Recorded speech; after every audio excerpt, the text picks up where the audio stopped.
When the author of Usefulness of Useless Knowledge, Donald Jordan, said history is an aggregate of half-truth, semi-truth, fables, myths, rumors, prejudices, personal narratives, gossip, and official prevarications, he may have been frustrated by the historical contradictions of his time, and such inconsistencies have been the fate of history from time immemorial, making Karl Marx to observe that it first repeats itself as a tragedy and later as farce. While these observations rightly mirrored the status of past events, whether documented or oral, they nonetheless didn't dismiss the instructiveness of history. The latest debate on those who founded Lagos is yet another repetition of history, which gives room to distortion to suit interests and times. Such a situation re-echoes the author of The War of the World, History's Age of Hatred, Neil Ferguson, who said oral history is a recipe for complete misrepresentation. The American scholar added that when it comes to the oral history, almost no one tells the truth, even when they intend. That is a case of the Lagos question, which seems to have birthed many later-day historians whose conceptions and interpretations contradicted generally accepted narratives on the subject. Since the storyline dates back centuries gone, the witnesses to that history are now history themselves. But there are those who qualified as custodians of that history.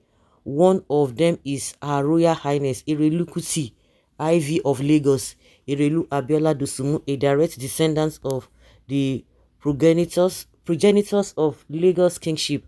Our bloodline alone makes our side on the origin of Lagos more authoritative than anyone else. In this interview, which was conducted when the same controversy came up a few years back, Erelu Dosunmu narrated the story of Lagos and handed down by her ancestors. The current debate was provoked by the Oba of Benin, Omonoba Nedo Ukwapolopolo Ewuare II, who restated what others had said in the past. Oba Ewuare, on a visit to Lagos, said, "I cannot help but say that it is in history books that Benin founded Lagos, but when some people hear it now, they go haywire. That's what is the Oba saying, but it is true. Go and check the records. Maybe not all of Lagos as we know it now, but certain areas in Lagos, maybe the nucleus was founded by my ancestors, the Oba of Lagos, we say so." Just as the monarch anticipated, the remark has reignited the controversy over the founded Lagos, or who founded Lagos. Yeah, are you not concerned about the controversy over the true aborigines of Lagos? I would say I am concerned because I know the truth. The history of Lagos is not obscure. It is very clear. If people are going to say the truth, we all know what the truth is. A friend was saying to me, if I was not sure there is no third party trying to take the rights of Lagos through this ranging controversy. We all know the story of Lagos from childhood. Even a play was staged about the beginning of Lagos last year.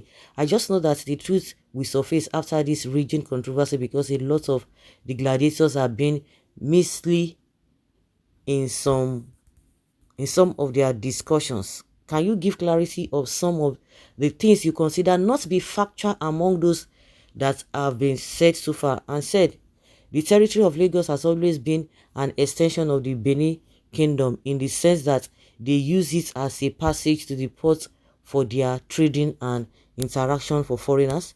We all know that foreigners visited the Benin Empire long before colonialism and signing of the Treaty of Lagos.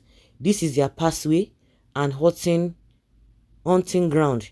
As soon as strangers came to settle down, they would pounce on them and make them pay royalties. Like all human beings, when you settle in a place for a long time, it is expected that you will have the rights of ownership, and the foreigners were not ready to be subservient and refused to pay Ishakole, which is royalty, and the Benin kingdom did not take kindly to that. He sent an expedition and subjugated the foreigners and set up his own administration in form of a kingdom. Therefore, when I say that we are purely and predominantly Benin, it is the truth. The royalty of Lagos is predominantly Benin, but we have all intermingled and have since intermarried with people from Yoruba land and people from other places, and we are enjoying the two cultures.